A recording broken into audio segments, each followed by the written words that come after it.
I'm just a lazy video gamer, even too lazy to make a new intro. Hello out there in Witherland, it's me again, the Lazy Video Gamer, and in this special episode of the Lazy Video Gamer Show, I present you another great racing game from Sega. So this is of course Daytona USA from 1994 or 1995, about the early start of the Sega Saturn and the troubles who brought that with it. I don't have to talk about, I'm pretty sure of that, but instead I want to talk about that the game Daytona USA, even with its problems, select a race course, is still intact and had a great playability. You have an arcade mode, a Saturn mode, 3 cool racing tracks to drive on, to race on. In the arcade mode, you just can select between an automatic and a manual shifted car. Yeah.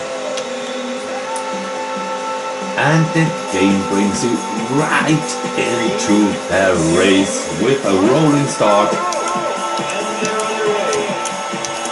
on this traditional racing track with, yeah, you see it, some flipping failures. Yeah, but the controls, the game is really good. It feels good and it plays great. Of course, a Sega racing game can't be mastered without practicing. The second racing track, the legendary Dinosaur Canyon, as the name says, has from time to time in the environment some dinosaur fossils here and there.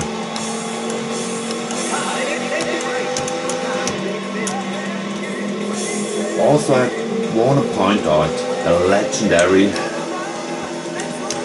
bow over the racing track who were blocking in the screen and this variation of the game on this track.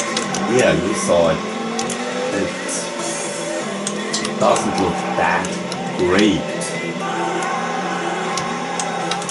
But if I be honest, I like it, the original Daytona USA, more than the sequel, who I'm going to talk about later.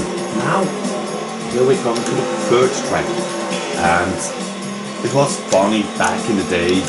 I thought, yeah, the first track has 8 rounds, second only 4, and this has only 2. This is on the reason the track is really long.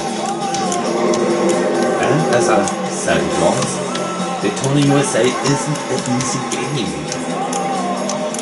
but it's very rewarding when you master the controls.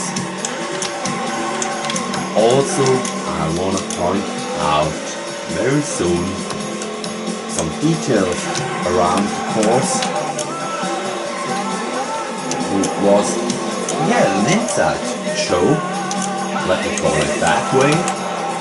These horses you now see on the right,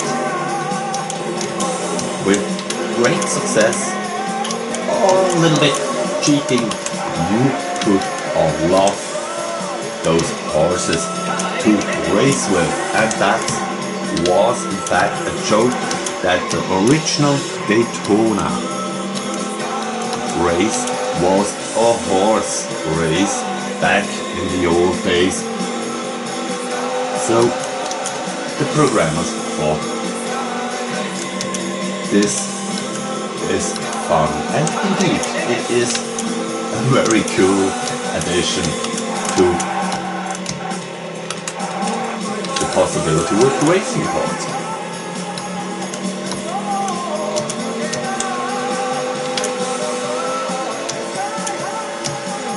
Many people, when I'm talking about this game, and they played it already, and myself included, have this famous theme song, Daytona, still in mind. Now we're coming to its sequel. The European and American Daytona USA Championship Circuit Edition brings better optics without any doubt. All the cars. And what I now wanna mention, a split screen mode. This made a lot of fun if you are willing to master the controls, cause the original Daytona USA had this arcade feeling, very simplified controls. But back in the day when the game was produced, there was this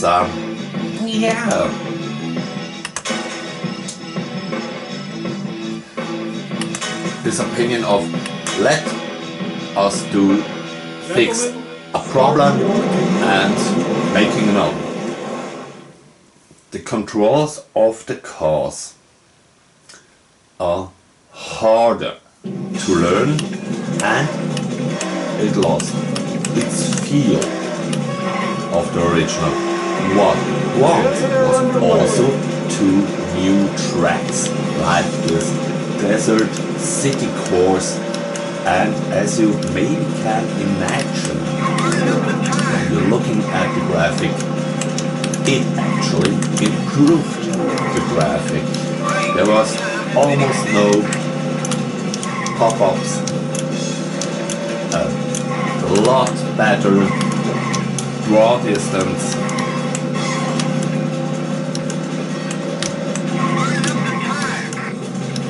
What remains was, of course, the cool, hit talking. So this advices from your team leader in the pit was still here, or is still here.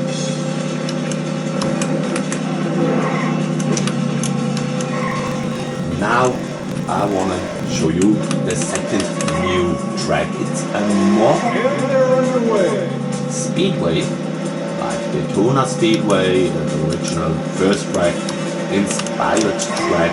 It is very fast at certain points to drive, but also very tricky in other parts, so you have to learn the course and don't get distracted by the details around the course, like this roller coaster who actually run a roller coaster car on it in real time to show the power. Now I'm coming to the Japanese Daytona USA Circuit Edition. The reason for the color shifting is I played it on another monitor, on another cap, so the coloring is a little bit different, but on another monitor it looks the same, of course. It has the same benefits like the Circuit Championship Edition, but it was released later and they used it again to improve the controls. Now why I'm using or choosing this track to show you. Now we come to the one with the bow around the corner, and it's there. So it's, yeah, I just wanna show it to you. And what I also wanna show to you, it's not cheap, because the link cable was supported. It's the only racing game you can play with the link cable, and those are not so widely spread in the wild. You need for a link game, of course, 2 monitors to tell us or something. I like that. 2 consoles, 2 copies of the game, and the not so cheap link cable. But it comes very close then to the feeling of an arcade session with the game.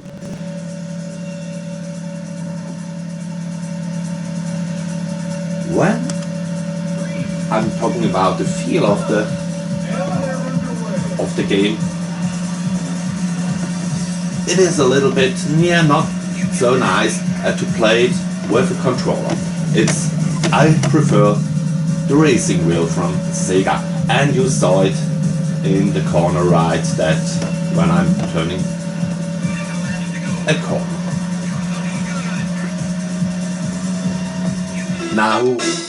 Nowadays, I hope this is still on right now. Hook up your PlayStation 3. There the game was available when I checked it last time. It comes with an arcade mode, some extra mode where you can play some time trial or challenges. Multiplayer only online, but I never found someone to play it. I'm not quite sure is the server still on. Some scoreboards, some options, and this little screen to select mirror mode, normal mode, numbers of laps.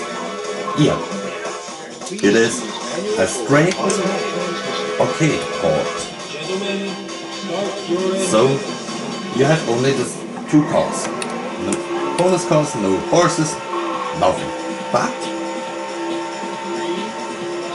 as you can see, you have a great optic. It's really okay, perfect, and it brings me still today a lot of fun.